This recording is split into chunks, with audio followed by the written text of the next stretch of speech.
कैसे हो फ्रेंड, मैं हूं अमित पटेल। आप सबका मेरी channel the hyperbola home tutor में स्वागत है। एचएसटी क्लास 10 और 12 से जो चैनल चल रही है फ्रेंड, मैं वहाँ आपके लेके आ रहा हूँ स्टैंडर्ड 10 स्टैंडर्ड 12 के लाइव लेक्चर्स। तो फ्रेंड, मैं आज यहाँ पे बात करने वाला हूँ स्टैंडर्ड 10 चैप्टर नंबर 10 ना। What a coincident. So the name of the chapter light reflection and refraction, और उसके कुछ सर्वल लेक्चर्स हमने ऑलरेडी कर लिए हैं और हम उनके बारे में पढ़ चुके हैं। हम पहुँचे हैं रिफ्रैक्शंस, ऑलरेडी वी स्टार्टेड, एंड यहाँ पे आए लेंसेस आए ना, यस। बट हमने कल ये बात रहने दी थी, है ना, रिफ्रैक्टिव इंडेक्स की। सो टेबल से हमें वो पता चल जाएगा कि सबसे ज़्यादा रिफ्रैक्टिव इंडेक्स ग्लास का है और दैट इज 2.42, और सबसे कम एयर का है। वैक्यूम का उससे भी कम है 1, एयर का है 1.0033। Yes, please write down your roll number and your name. जो इंस्टीट्यूट के स्टूडेंट्स हैं और जो बाहर के स्टूडेंट्स हैं वो फटाफट से अपना नाम लिखे, है ना, फटाफट से। देन कुछ स्टूडेंट्स, सर्वल स्टूडेंट्स मुझे फेसबुक से भी कांटेक्ट कर रहे हैं। गुड। अब बेटा जिया, तुम्हारा अटेंडेंस एक बार तुम है ना वहाँ पे दे दो। जिया, तुम लेक्चर भले अटेंड करो फेसबुक से, लेकिन तुम्हारा अटेंडेंस यूट्यूब पे दे देना। हाँ दिखा, चलो गुड। ओके बेटा, चलो समझते हो। ओके, निशा जादव, रोहिणी जादव, निशा जादव अपने साथ जुड़ी हुई है। सो टेबल से हमें पता चला कि भाई ऑप्टिकली डेंसर मीडियम में not be possess greater mass density.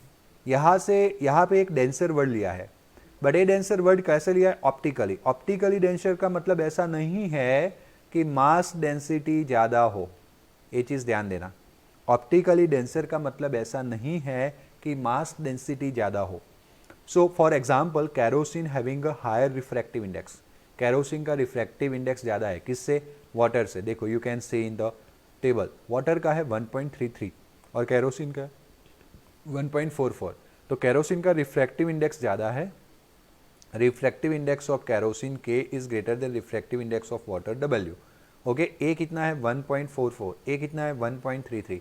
तो 1.44 इज मोर देन 1.33, यानी कि refractive index of kerosene is more than refractive index of water.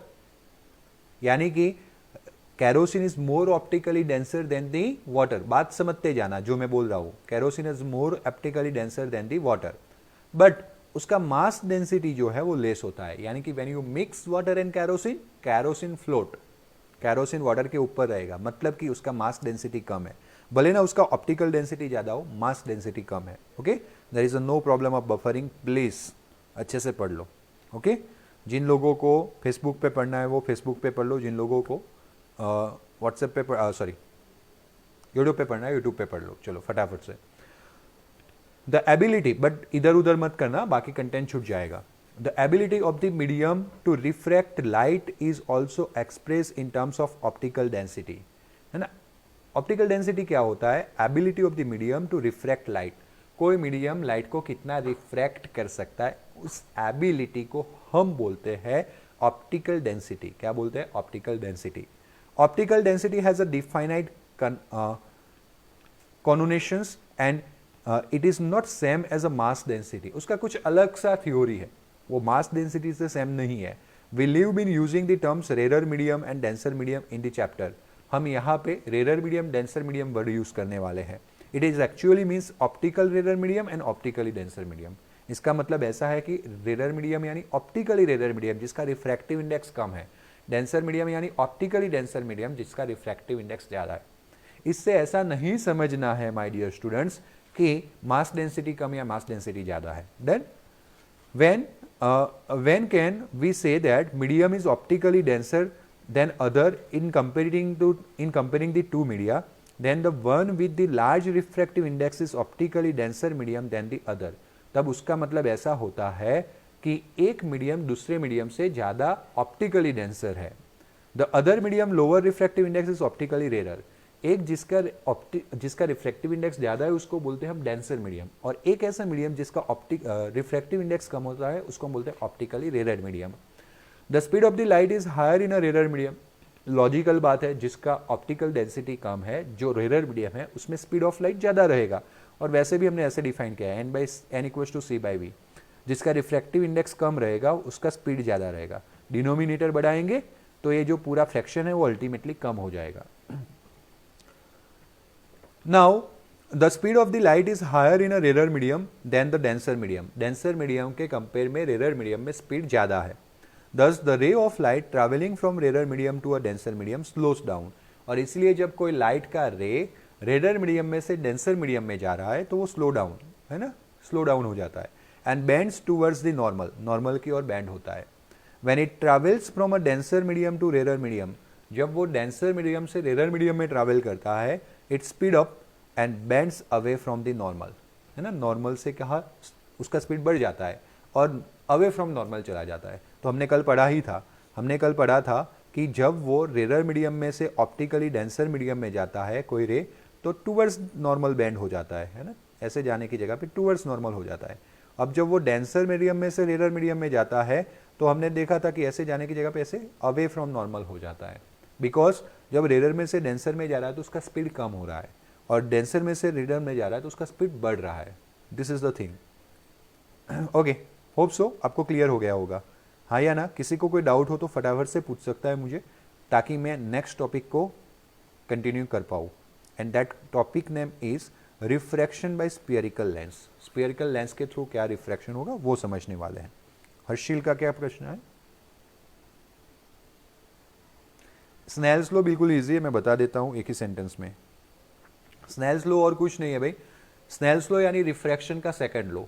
उसका ऐसा बोलना था, sine of incident angle, sine of incident angle, sine is the function, sine of incident angle यानी कि sine I, ratio of sine of incident angle to sine of refractive index यानी sine R, ये ratio हो गया।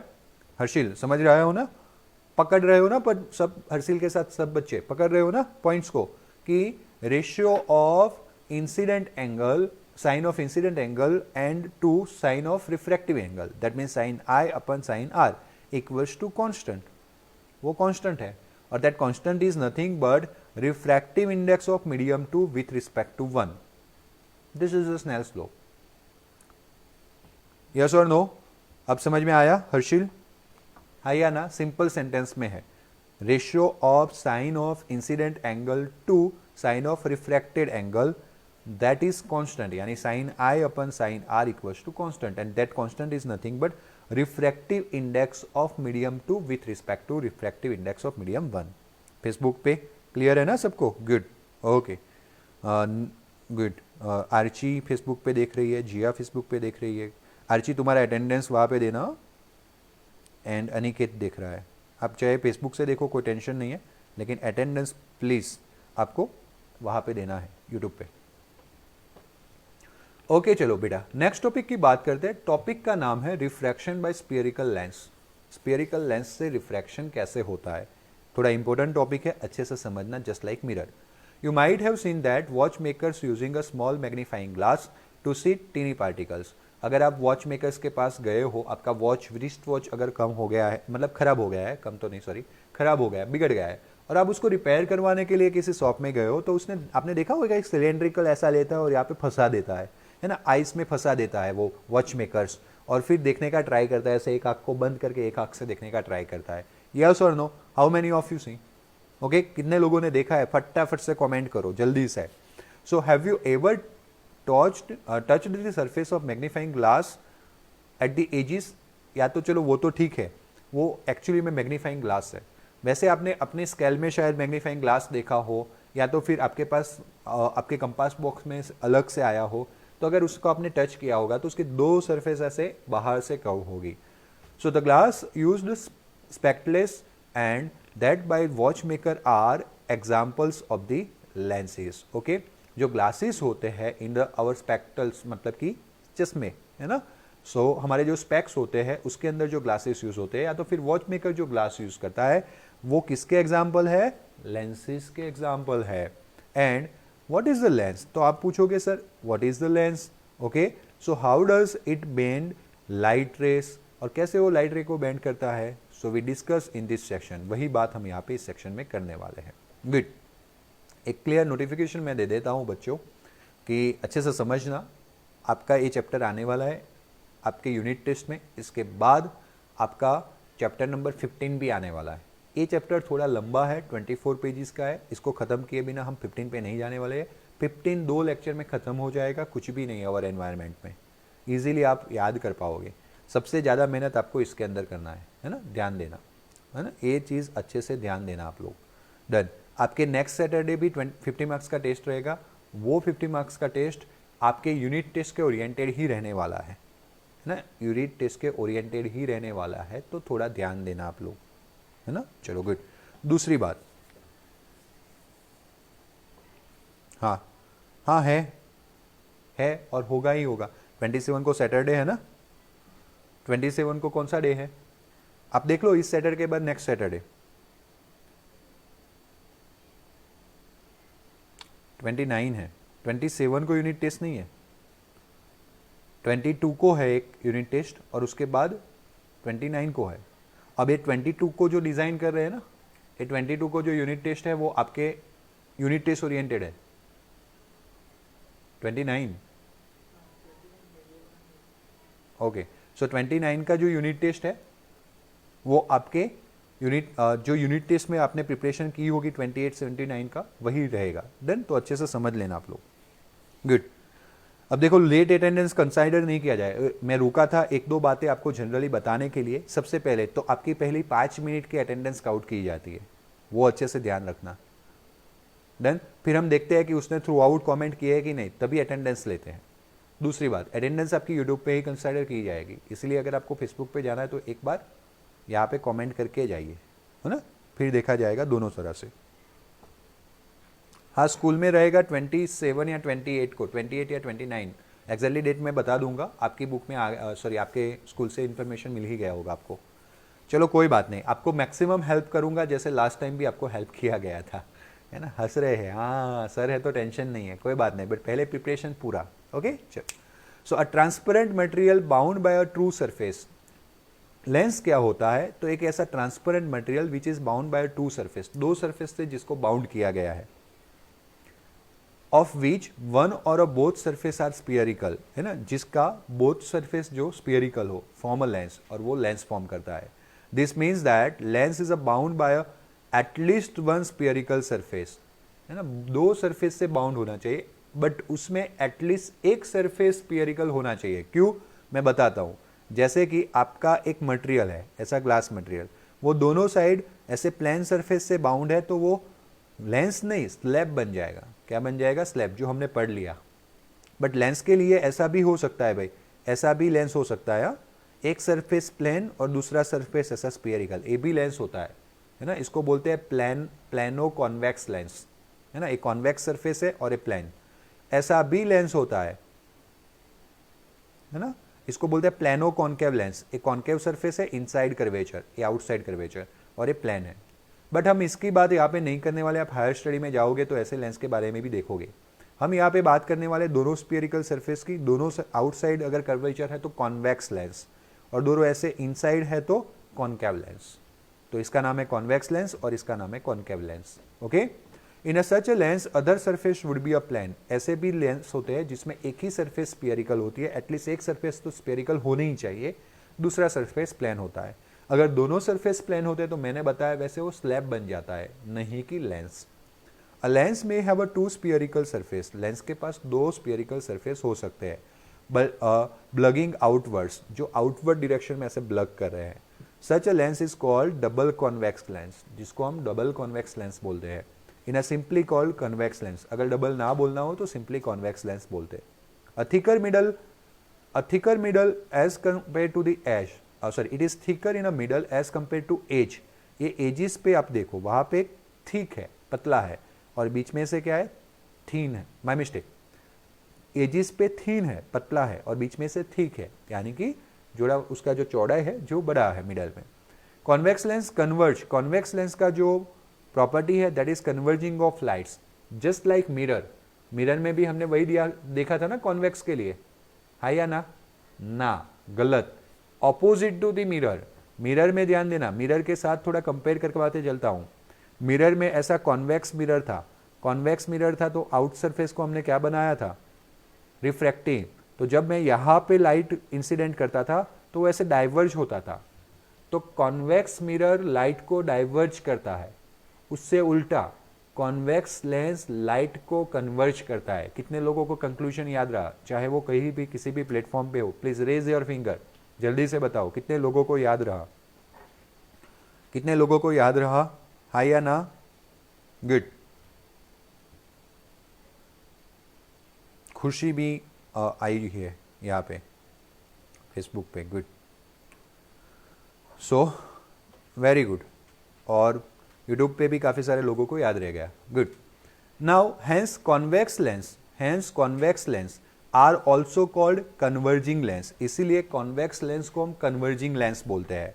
Similarly a double concave lens is bound by two spherical surface, जैसे ये रहा double concave lens जो दो स्फीयरिकल सरफेस से बाउंड किया गया है, and that is curved inwards. अब जब वो कर्व्ड इनवर्ड्स है मतलब कि एजिस पे उनका थिकनेस बढ़ जाएगा और मिडल पार्ट में थिकनेस कम हो जाएगा, just opposite to convex lens. Convex में क्या था, बीच में से चौड़ा था और एजिस पे पतला था। Then so it is thicker at the edges, edges से थिक रहेगा, एंड मिडल में क्या हो जाएगा, थिन, है ना, thicker at the edges than the middle. Such lens diverge light, उल्टा वहां पे आपने देखा हो तो कॉन्केव मिरर जो था, कॉन्केव मिरर में हर एक लाइट कन्वर्ज होता था, कॉन्केव मिरर लाइट को कन्वर्ज करता था। यहाँ पे कॉन्केव लेंस जो है वो डाइवर्ज करेगा, क्या करेगा, डाइवर्ज। बात उल्टी उल्टी आएगी तो याद रखते जाना है। Such a lens are also called diverging lens. और double concave lens is simply called concave lens, double concave lens को सिंपली कॉन्केव लेंस भी बोल सकते हैं। तो सिंपल सा इंफॉर्मेशन है, अगर आपको एक याद रहेगा तो दूसरा भी याद रहेगा। डन, चलो। आई एम एब्सोल्युटली विजिबल, है ना हेली? सब बाकी सब लोगों को देख रहा हो कि नहीं? Good. A lens either convex lens or a concave lens has a two spherical surface. Lens चाहे वो convex हो चाहे वो concave हो, उसके पास कितनी spherical surface होती है बेटा? दो। Each of the surface forms a part of sphere. और वो किस में से बनाए गए हैं? स्पीयर में से। समझना, एक स्पीयर ए रहा, ओके, और एक ए दूसरा स्पीयर रहा। डन। तो ए वाले स्पीयर का, ग्रीन वाले स्पीयर का जो सरफेस है वो यहां से लेके यहां तक का। डन। और जो रेड वाला सरफेस है वो माय डियर स्टूडेंट्स यहां से लेके यहां तक का। और अगर बाकी के सरफेस को निकाल दिया जाए तो क्या बन गया? कॉन्वेक्स लेंस, है ना? मैजिक, इट्स मैजिक, है ना? तो एक कॉन्वेक्स लेंस बन गया। तो मतलब कि दो स्पीयरिकल सरफेस को मिक्स करके उसको क्या बनाया जाता है? Lens. So two spherical surface, each of this surface forms a part of sphere, sphere का ही पार्ट होता है। मैंने बड़े बड़े स्पीयर ड्रॉ किए थे, बाकी का पार्ट कट कर लिया। The centres of this sphere are called centre of curvature. अब मानो कि ए वाला स्पीयर मैं वापस ड्रॉ करता हूं भाई, तो ए वाला यहाँ पे सेंटर होगा, उसको हम बोलते हैं centre of curvature. Just like mirror के केस को याद कर लो, मिरर के केस में भी ऐसा था, बट इसमें दो स्पीयर यूज हो रहे हैं, तो इसको सेंटर ऑफ कर्वेचर 2 बोल रहे हैं, तो यहाँ पे सेंटर ऑफ कर्वेचर C1। तो यहाँ पे दो सेंटर ऑफ कर्वेचर होते हैं। बट उससे उल्टा मिरर में सिर्फ और सिर्फ कितना सेंटर ऑफ कर्वेचर था? एक था। समझते जाना। So the centre of curvature of lens is usually represented by the letter C. Since there are two center of curvature, we may represent them as a C1 and C2. An imaginary line passing through the two centers of curvature of lens is principal axis. ये दोनों में से पास होता हुआ ये line जिसको हम बोलने वाले प्रिंसिपल एक्सिस। वहां पे हमने कैसे डिसाइड किया था, है ना? मैं ध्यान देना, मैं एक पोर्शन नहीं पढ़ा रहा हूँ, मैं दो पोर्शन पढ़ा रहा हूँ, आगे के पोर्शन को याद करवा रहा हूँ, मतलब कि वो रिवीजन हो गया आपका। हमने वहां पे बोला था कि भाई ये जो मिरर जिस में से बनाया गया है वो स्पीयर का जो सेंटर उसको बोलते हैं centre of curvature, just like it. But mirror का जो सेंटर उसको बोलते हैं पोल, और पोल और सेंटर ऑफ कर्वेचर में से पास होता हुआ लाइन जो है वो प्रिंसिपल एक्सिस। बट यहाँ पे दो सेंटर ऑफ कर्वेचर मिलेंगे क्योंकि दो स्पीयर थे, और दोनों स्पीयर के सेंटर ऑफ कर्वेचर में से पास होता हुआ लाइन जो है that is principal axis. The central point of lens is optical centre. यहाँ पे दोनों का सेंटर पॉइंट, लेंस की सरफेस यहाँ से लेके यहाँ तक है, इनका जो सेंटर पॉइंट है उसको बोलते हैं ऑप्टिकल सेंटर। यहाँ पे जो मिरर का सेंटर पॉइंट था उसको बोलते थे पोल, यहाँ पे जो सेंटर पॉइंट है लेंस का उसको बोलते हैं ऑप्टिकल सेंटर। तो pole is equivalent to optical centre. So it is usually represented by O. A ray of light through the optical centre of lens passes without suffering any deviation. अगर हम कोई light जो है वो ओ में से पास करे, है ना, मानो कि प्रिंसिपल एक्सिस ओ में से पास करे ऐसे, है ना, तो वो डेविएशन हुए बिना ही आगे निकल जाएगी, उसका कोई डेविएशन नहीं होगा। और वो कैसे होता है prove? Through the law of refraction. Law of refraction Snell's law से उसको हम प्रूव कर सकते हैं, लेकिन हम यहाँ पे प्रूव करने वाले नहीं है। The effective diameter of the circular outline of spherical lens is called image aperture. जैसे वहां पे भी ऐसा मिरर का डायमीटर था ना, ये दो पॉइंट के बीच का डिस्टेंस, उसको हमने भी एपर्चर बोला था। वैसे यहाँ पे भी एक इफेक्टिव डायमीटर होता है लेंस का, उसको हम बोलते हैं aperture. We shall confine our discussion इस chapter such a lens whose aperture is much less. हम वैसे ही लेंस के बारे में या वैसे ही मिरर के बारे में बात करके आए हैं, और वैसे ही लेंस के बारे में हम बात करने वाले हैं जिनका एपर्चर काफ़ी लेस हो than the radius of curvature. यानी कि radius of curvature and the two centres of the curvature are equidistant from the optical centre. 3-4 assumption यहाँ पे रहने वाले हैं। एक तो एपर्चर्स हम कम रखने वाले हैं, और दूसरी बात कि ऐसे ही स्फीयरिकल मिरर की बात करने वाले हैं कि जिसका O से C1 का डिस्टेंस जो है उतना ही O से C2 डिस्टेंस होना चाहिए, मतलब कि दोनों स्फीयरिकल सरफेस के लिए centre radius of curvature same रहना चाहिए। Such a lens are called thin lens. ऐसे लेंस को हम थिन लेंस बोलते हैं विद द स्मॉल एपर्चर, क्योंकि अगर ऐसा लंबा सा एक लेंस ऐसा है,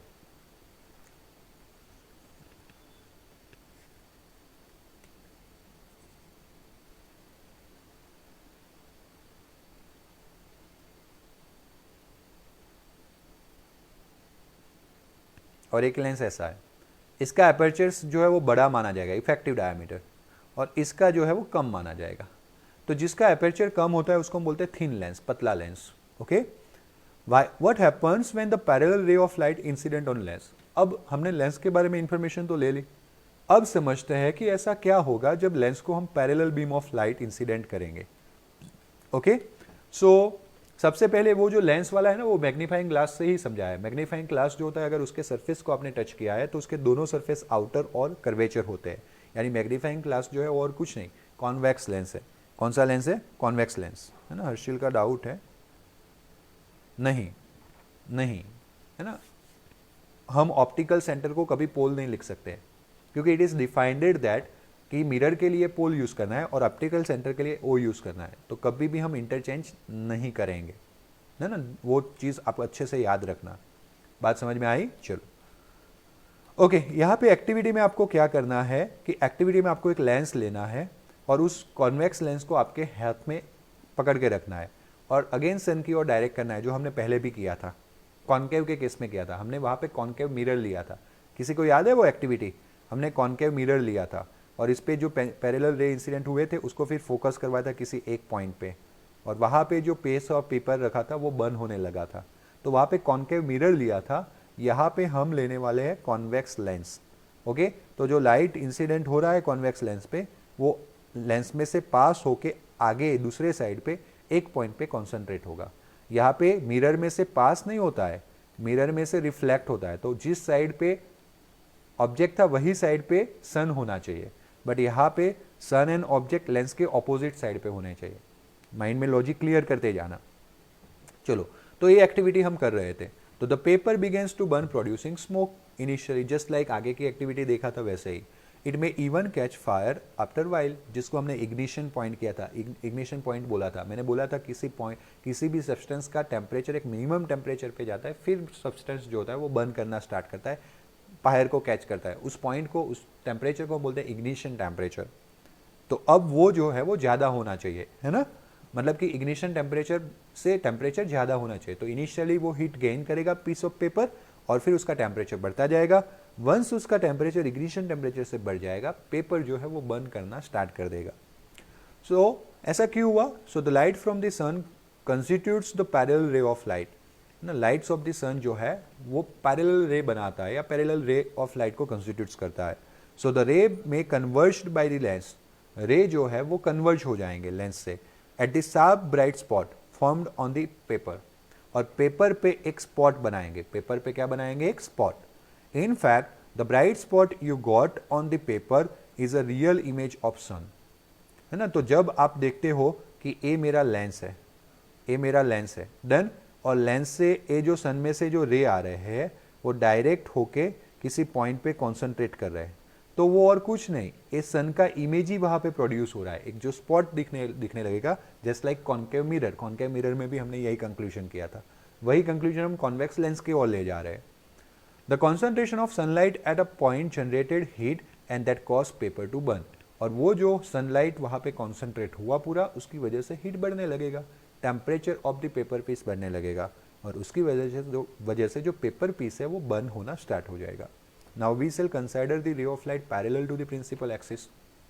अब हम क्या कंसिडर करते हैं, ऐसे रे ऑफ लाइट जो प्रिंसिपल एक्सिस को पैरेलल है ना। Now what happens when you pass the such a ray of light through the lens, क्या होगा, तो it is illustrated in the figure A and B, figure A and B, ए रहा। देखो concave lens, when you pass parallel ray, या तो when you incident parallel ray to principal axis, a ray parallel to the principal axis, in case of convex lens it pass through the focal point, वो किस में से पास होगा, focal point में से। And when you incident a ray parallel to the principal axis, in case of concave lens it will appear to pass from the, या फिर it will appear to diverge from the principal focus, है ना। This is the thing, बात समझ में आई आपको, वही चीज आपको वहां पे कंक्लूड करनी है। देखो यहाँ पे आ जाते वापस, 10.12 फिगर की बात हो रही थी ना, मैं 12.13 पे पहुंच गया था, तो 10 या ऊपर दिया गया है, सॉरी, हाँ यहाँ पे दिया गया है कि कॉन्वेक्स लेंस में हमने पैरेलल बीम इंसिडेंट किया, तो वो किसी एक पॉइंट में क्या हुआ, कॉन्सेंट्रेट हुआ, और दूसरी जगह पे जब हमने कॉन्केव लेंस में इंसिडेंट किया तो वो डाइवर्ज हो गया। बट ये जो डाइवर्ज हो रहा है उसको पीछे एक्सटेंड कर रहे हैं, तो किसी एक पॉइंट में से डाइवर्ज हो रहे हैं ऐसा लग रहा है। चलो इसका कंक्लूजन देते हैं हम 10.12 फिगर का। हमने जब पहले फिगर को केयरफुली देखा तो हमने देखा कि several rays of the light parallel to the principal axis are falling on convex lens. हम कुछ रे को कॉन्वेक्स लेंस की ओर थ्रो कर रहे हैं, and this rays after refraction from the lens are converging to a point on principal axis, है ना। आफ्टर रिफ्रैक्शन ये सारे रे किसी पॉइंट पे मिल रहे हैं, and this point on principal axis is called principal focus of lens. उस पॉइंट पे जहां पे पैरेलल रे कॉन्सेंट्रेट हो रहा है, उस पॉइंट को हम बोलेंगे principal focus. Just like mirror में सेम ही था कि किसी भी टाइप का मिरर हो, हम अगर पैरेलल रे इंसिडेंट करते थे तो आफ्टर रिफ्लेक्शन, वहां पे रिफ्लेक्शन होता था, वो किसी एक पॉइंट पे मिट करते थे प्रिंसिपल एक्सिस को, उस पॉइंट को हमने प्रिंसिपल फोकस बोला था, या फोकस पॉइंट बोला था, या फोकल पॉइंट बोला था। याद है कि नहीं है, चिल्लाओ जोर से, हाँ या ना में मुझे आंसर दो। लाइकवाइज यहाँ पे लेंस में अगर हम पैरेलल रे इंसिडेंट करते हैं तो यहाँ पे रिफ्रैक्शन हो रहा है, मतलब लेंस उनको आगे जाने देगा। मिरर होता तो वापस भेजता, लेंस है तो वो आगे जाने देगा, रिफ्रैक्शन करवाएगा और प्रिंसिपल एक्सिस के किसी एक पॉइंट पे मीट करवाएगा, उस पॉइंट का नाम है फोकल पॉइंट, है ना। गुड।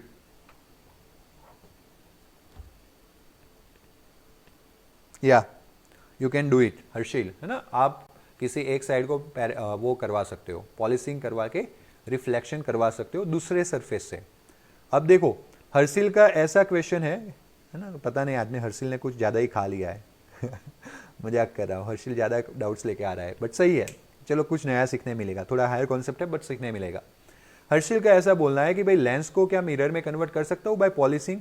मानो कि इस सरफेस को हर्षिल ने पॉलिश कर लिया है, ओके, तो होगा क्या वो समझते जाना। हाँ, लाइट मैंने यहाँ से इंसिडेंट किया, उसके बाद वो रिफ्रैक्ट होगा, यहाँ पे पॉलिशिंग वाला सरफेस मिला, रिफ्लेक्ट होके वापस यहाँ पे आया, अब एक मीडियम में से दूसरे मीडियम में जा रहा है, वापस रिफ्रैक्ट होगा। हर्षिल ऐसा कुछ होगा भाई, है ना। You can convert in mirror, लेकिन आपका मिरर का एम सेटिस्फाई हुआ। मिरर का एम क्या होता है, लाइट को रिफ्लेक्ट करके वापस भेजना, तो लाइट रिफ्लेक्ट होकर वापस उसी डायरेक्शन में आ जाएगी, लेकिन यहाँ पे रिफ्रैक्शन तो हो रहा है, उसका मतलब ऐसा नहीं कि जीरो रिफ्रैक्शन हो रहा है। This is the thing. चलो भाई हर्षिल ने बात छेड़ी है तो मैं बता ही देता हूँ, ऐसी कुछ बातें वाटर ड्रॉपलेट्स में होती है। वाटर ड्रॉपलेट्स जो रेनबो फॉर्म करवाता है, सनलाइट यहाँ पे जाता है, सनलाइट फिर अलग अलग कलर्स में डिवाइड हो जाता है, रेड एंड वायोलेट, क्योंकि sunlight is the combination, sunlight जो है वो व्हाइट कलर का होता है, हम नेक्स्ट चैप्टर में भी पढ़ने वाले हैं। तो white colour is the combination of 7 colour, VIBGYOR जो आप पढ़ते हो, फिर वहाँ से वो रिफ्लेक्ट होते हैं, और रिफ्लेक्ट होने के बाद वापस आपको ऐसे 7 कलर्स दिखते हैं। तो एक लाइट जो इंसिडेंट हुआ था पहले रिफ्रैक्ट होगा, इसको डिस्पर्शन बोलते हैं, थोड़ा हायर कॉन्सेप्ट है, नेक्स्ट चैप्टर में पढ़ेंगे। यहाँ से उनका रिफ्लेक्शन हो रहा है और फिर यहाँ से वापस रिफ्रैक्शन हो रहा है। जब एक मीडियम में से दूसरे मीडियम में जाता है रिफ्रैक्ट होता है, और जब वही मीडियम में वापस निकलता है रिफ्लेक्शन होता है। सो दिस इज द थिंग। कितने लोगों को समझ में आया? गुड।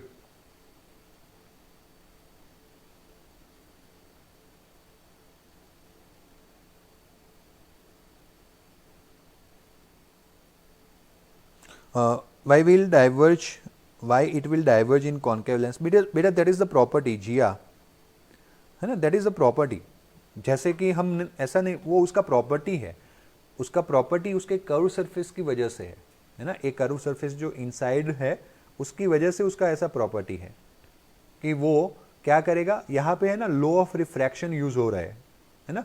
आपको क्या करना पड़ेगा, अगर एग्जैक्टली समझना है जिया कि उसका डाइवर्जिंग प्रॉपर्टी क्या है, तो लॉ ऑफ रिफ्रैक्शन अप्लाई करने पड़ेंगे, स्नेल्स लॉ अप्लाई करना पड़ेगा। थोड़ा कॉम्प्लिकेशन रहेगा, लेकिन उसके थ्रू तुम्हें पता चलेगा कि ये जो रे है वो ऐसे अप जाएगा, डाउन नहीं जाएगा। अगर डाउन जाता तो कन्वर्ज बोलते, है ना। यहाँ पे नीचे अगर प्रिंसिपल एक्सिस के नीचे एक और रे ले जाते और वो उसको ऊपर ले जाता तो मतलब कि दो रे को मिला रहा है, कन्वर्ज कर रहा है। लेकिन ऐसा नहीं हो रहा है इन केस ऑफ कॉन्केव लेंस, ऐसा नहीं हो रहा है। अगर रे ले रहे और रिफ्रैक्शन के लो लगा रहे तो वो ऐसे भेजेगा उसको, मतलब ये दो जो है वो अलग अलग जा रहे हैं, इसीलिए हम उसको डाइवर्ज बोल रहे हैं। So that is the property, है ना। समझ में आया जिया? आया ना? तो जिया का क्वेश्चन था कि भाई क्यों ये जो कॉन्केव लेंस है वो डाइवर्जिंग प्रॉपर्टी कंसिस्ट करता है। तो हमने क्या किया बेटा, एग्जामाइन किया कैसे, समझते जाना। हमने एग्जामाइन कैसे किया कि हमने कॉन्वेक्स लेंस लिया, प्रिंसिपल एक्सिस ड्रॉ की, यहाँ पे रे इंसिडेंट किया, रिफ्रैक्शन के लो लगाए तो ये रे ऐसे मिला। हमने दूसरा रे लिया नीचे प्रिंसिपल एक्सिस के, रिफ्रैक्शन के लो लगाए तो ये रे ऐसे मिला। फिर हमने कंक्लूजन किया तो कन्वर्ज कर रहा है। वैसे इन केस ऑफ कॉन्केव लेंस ये प्रिंसिपल एक्सिस लिया, ए इंसिडेंट रे, हमने लो ऑफ रिफ्रैक्शन लगाए, प्रैक्टिकल किया, हमें रे ऑफ इमर्जेंस ऐसे मिला, मतलब रिफ्रैक्टेड रे ऐसे मिला। हमने वापस रे ऑफ इंसिडेंट लिया, हमने लो ऑफ रिफ्रैक्शन यूज किए, प्रैक्टिकल किया, हमें ऐसे मिला। और यहां से हमने कंक्लूजन किया कि ये जो कॉन्केव लेंस है वो डाइवर्ज कर रहा है ना। This is the thing. बात समझ में आ गई? Okay good. So this are the property, हमें याद रखना पड़ेगा इसको। सो हर्षिल, जिया, और कोई किसी को डाउट हो तो पूछ सकते हो। हाँ, मैं देखता ही हूँ और डाउट का सॉल्यूशन यहाँ पे देता भी हूँ।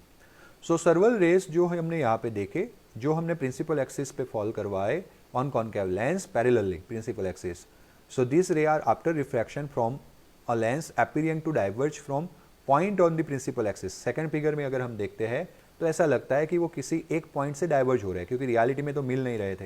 You can see in that case, यहाँ पे इस केस में आप देख सकते हो कि रियलिटी में तो वो मिल नहीं रहे थे, ये तो ऐसे जा रहे थे। बट ऐसा लगता है कि किसी एक पॉइंट में से निकले हुए हैं, किसी एक पॉइंट में से निकले हुए हैं, और उस पॉइंट को बोलते हैं प्रिंसिपल फोकस। क्या बोलते हैं? Principal focus. तो समझना, समझते जाना, कॉन्केव मिरर रियलिटी में मिलते हैं, कॉन्केव लेंस रियलिटी में नहीं मिलते। दिखता है ऐसा कि किसी में से एक निकल रहे। कॉन्वेक्स मिरर जो है उसमें रियलिटी में मिलते नहीं थे। मिरर है तो अपीयर होता था कि कॉन्वेक्स मिरर में से ऐसे मिलके निकल रहे हैं, डाइवर्ज हो रहे हैं। बट कॉन्वेक्स लेंस रियलिटी में मिलते हैं, एक दूसरे के ऑपोजिट है। अगर कॉन्वेक्स लेंस रियलिटी में रेस को मिला रहा है, कन्वर्ज कर रहा है, तो कॉन्वेक्स मिरर डाइवर्ज कर रहा है। अगर कॉन्केव लेंस डाइवर्ज कर रहा है तो कॉन्केव मिरर कन्वर्ज कर रहा है। मिरर और लेंस में इतना ऑपोजिशन से अपोजिट कॉन्सेप्ट है, आपको याद रखना पड़ेगा। इसलिए बार बार मैं आपको हैमरिंग कर रहा हूं ताकि एग्जामिनेशन में आए तो गलती करके ना हो। This point is a principal axis, this point on the principal axis is called principal focus of the concave lens. If you pass parallel ray from opposite side, मानो कि ये मेरा लेंस है, ये प्रिंसिपल एक्सिस है, मैंने यहाँ पे रे इंसिडेंट किए, यहाँ पे मिले। अब बेटा मेरा ऐसा मूड हुआ कि मैं भाई यहाँ पे से रे इंसिडेंट करूँ ऐसे पैरेलल, तो वो यहाँ पे जाके मिलेंगे, दूसरी साइड पे जाके मिलेंगे, क्योंकि लेंस में तो दोनों साइड ऑब्जेक्ट रख सकते हैं ना। हाँ, मिरर में एक ही साइड ऑब्जेक्ट रख सकते हैं। क्यों एक ही साइड रख सकते हैं? दूसरी साइड पॉलिश होती है, तो जिस साइड पॉलिश नहीं है, रिफ्रैक्टिंग सरफेस है, उसके सामने हम ऑब्जेक्ट रखते हैं। बट लेंस के केस में तो ऐसा नहीं है, लेंस में तो दोनों साइड रख सकते हैं। इसीलिए अगर हमने हमारे ऑब्जेक्ट को ऑपोजिट सरफेस पे रखा लेंस के, you will get another principal focus on opposite side. Letter F is usually used to represent the principal focus. However, a lens has two principal foci and they are represented by f1 and f2. The distance of principal focus from the optical center. Mirror के case में distance between principal focus and pole is known as focal length. यहाँ पे पोल का काम करने वाला optical centre, and that's why distance between principal focus and optical center of lens is called focal length. The letter small f is used to represent the focal length. Same है, सिर्फ और सिर्फ लेटर और symbol में अगर कहीं change हुआ तो पी की जगह पे कौन आ गया, ऑप्टिकल सेंटर ओ.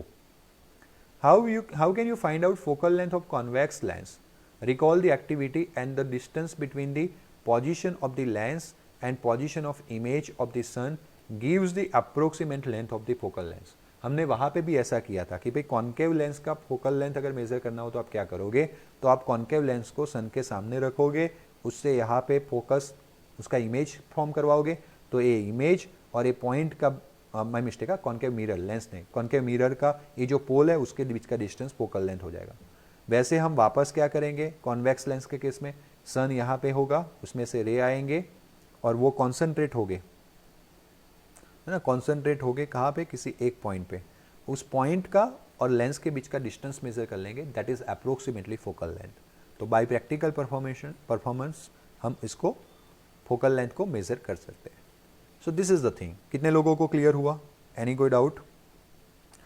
बेटा foci is the plural form of the focal point. Plural मतलब बोलते हैं ना एक से ज्यादा, मल्टी सिंगुलर और मल्टी फॉर्म होता है ना, वैसे प्योरल फॉर्म, सिंगुलर फॉर्म होता है, एक प्योरल फॉर्म होता है. समझ में आया हर्षिल? तो फोकल जो होता है उसको फोकी बोलते हैं. जब एक दो फोकल्स पॉइंट को एक साथ बोलना होता है प्योरल फॉर्म में, तब उसको फोकी बोलते हैं. Is it clear to you Harshil? हाँ, बाप रे बाप. ओके. नहीं, कॉन्केव मिरर और कॉन्वेक्स मिरर कैसे सेम हो गए भूमि? वो कभी भी सेम नहीं होंगे डियर, है ना, बोथ आर अलग, both are different, sorry. So both are different, वो कभी भी सेम नहीं होंगे. This is the thing. Concave mirror में इनसाइड सरफेस रिफ्रैक्टिंग होता है, कॉन्वेक्स मिरर में आउटसाइड सरफेस रिफ्रैक्टिंग होता है. In this manner both are different, और दोनों के प्रॉपर्टी भी अलग अलग है. एक का प्रॉपर्टी डाइवर्जिंग है, एक का प्रॉपर्टी कन्वर्जिंग है. ओके. सो जैसे माय डियर स्टूडेंट्स हमने image formation through the mirror पढ़ा था, वैसे हम पढ़ने वाले हैं image formation through the lens. Lenses form image by refracting light. Mirror से जो इमेज फॉर्म होता था वो रिफ्लेक्शन से होता था, लेंस के थ्रू होता है रिफ्रैक्शन से. रिफ्रैक्शन अलग अलग है. हाँ, तो कैसे वो इमेज फॉर्म करेंगे, एक्टिविटी को छोड़ देते हैं. ये आपको यहाँ पे पूरा दिया गया है, टेबल है ना, पूरा टेबल यहाँ पे दिया गया है. किसके लिए? लेंस के लिए, जैसे हमने मिरर के लिए पढ़ा था. तो हमने बड़ा वाला टेबल मिरर में किसके लिए पढ़ा था, कौन से मिरर के लिए पढ़ा था? कॉन्केव मिरर के लिए. बट यहाँ पे बड़ा वाला जो टेबल है वो किसके लिए रहेगा? कॉन्वेक्स, है ना. हमने 6 केसेस पढ़े थे, 5+1 इफ यू रिमेंबर, यस और नो. तो ये कॉन्केव मिरर के लिए था, और कॉन्वेक्स में लेंस के लिए आएगा. किसके लिए? लेंस के लिए. 5+1 देखो, 1 2 3 4 5 एंड दिस +1, लास्ट वाला जो है वो वर्चुअल एंड इरेक्ट. इसीलिए मैं 5+1 बोलता हूँ. 5 में रियल एंड इन्वर्टेड और लास्ट वाले में वर्चुअल पर इरेक्ट. तो जो हमने 5+1 केसेस कॉन्केव मिरर के लिए पढ़े थे, वो यहाँ पे कॉन्वेक्स लेंस के लिए है. अच्छे से समझना है आपको, गलती बिल्कुल होनी नहीं चाहिए. बात समझ में आ रही है कि नहीं? तो दोनों चीज, कॉन्केव मिरर आपके माइंड में है तो that equivalent convex lens. Okay, चलो समझते हैं थ्रू द रे डायग्राम. बट उस टॉपिक को मैं क्लियर करवाऊं उससे पहले ये जो पॉइंट्स है वो मैं कंप्लीट करवा देता हूं, उसके बाद मैं याद करके वापस जाऊंगा. तो जैसे मैंने आपको मिरर में रे डायग्राम ड्रॉ करवाया था, वैसे आपको खुद अपने आप लेंस के लिए रे डायग्राम ड्रॉ करना है. मैं थोड़ा हेल्प करूंगा अभी, लेकिन कल के लेक्चर में. आज मैं आपको बता देता हूं image formation in a lens using ray diagram कैसे करते हैं. तो we can represent the image formation. जो टॉपिक मैंने स्किप किया, मैं वापस आऊंगा ये टॉपिक पढ़ाने के बाद.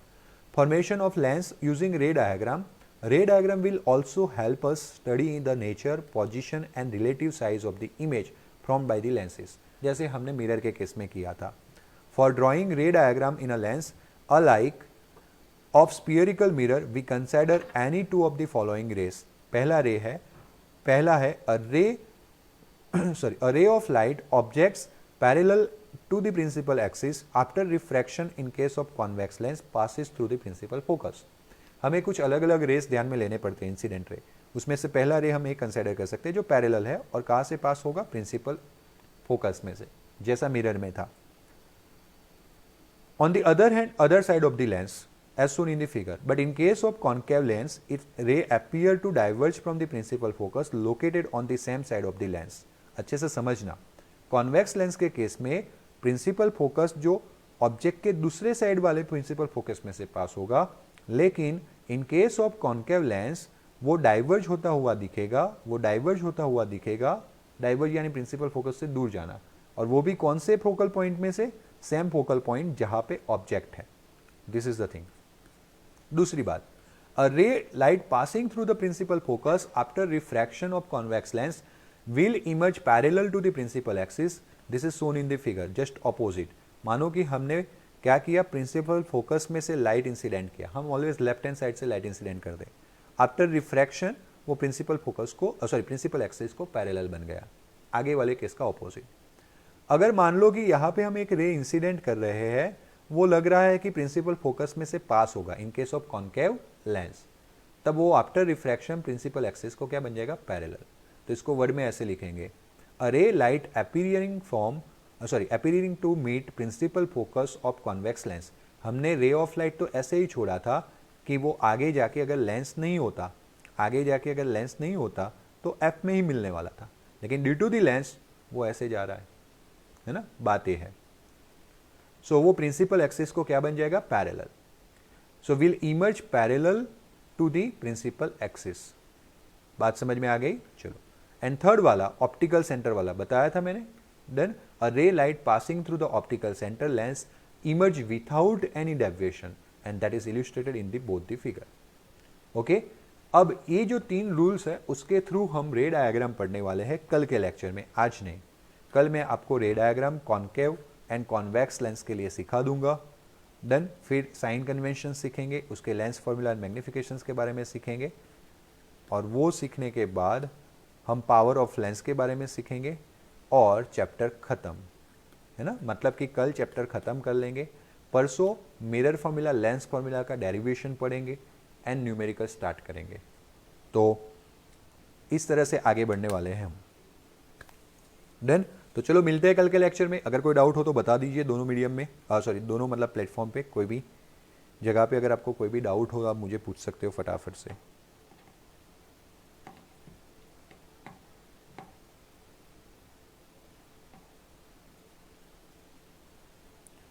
तो मिलते हैं अपने कल के लेक्चर में, तब तक सबको गुड बाय.